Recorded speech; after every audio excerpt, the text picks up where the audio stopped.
Aloha, this is Emily Thoreau-Threat, host of the Grief and Happiness podcast. Every Friday, I share with you my love notes, giving you a little something to think about as you navigate your grief journey, finding happiness expanding along your way. Every Tuesday, I post my regular podcast, sharing wonderful conversations with people you can relate to and offer you encouraging ideas and helpful inspiration. And I invite you to our Grief and Happiness Alliance gatherings for free every week on Zoom. Information provided in the show notes. Aloha. My podcast for you today is My Mother's Letters. My parents were married 85 years ago this week. They were married on Mother's Day, so this week my thoughts keep drifting toward them. I lead a writing group on Zoom, and one of our favorite exercises is to write letters. So I'm going to write a letter to my mother this week. The problem is I haven't done this before, and there's so many things that I could say that I've been thinking about, the ideas that I could focus on. Here are a few. I could pick out a few of my favorite memories and reminisce with her, like the time we found her mother's love letters to her from her first husband when we were clearing out her garage. Or how when I was writing my book, she would sit in a chair behind me so she could watch me over my shoulder. She was fascinated by my computer, which at that time was a new thing. Or I could write about how we shopped together to buy material for my bridesmaids' dresses.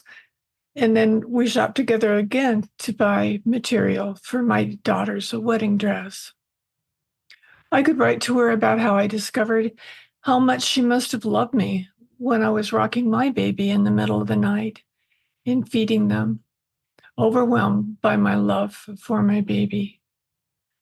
She wasn't one to express her emotions, but at that moment, I knew how she must have felt when she held me as a baby. I could thank her for what she did for me throughout my life, remembering how hard she worked to let me go to college and how hard it must have been to let her 18-year-old daughter move so far away, and how she let my best friend move into my bedroom when her new husband was sent off to Vietnam. I could tell her how grateful I am that she chose to come live with us during her last year and all the amazing adventures we had during that time. I could write a whole book about her. I only wish I would have talked to her about so many things while we still could, but we didn't communicate well. And I'm sure that's one of the reasons I became a writer, because I want to leave nothing left unsaid. In our writing group, after we write a letter, we take a breath and then write another letter that's from who we just wrote to back to us.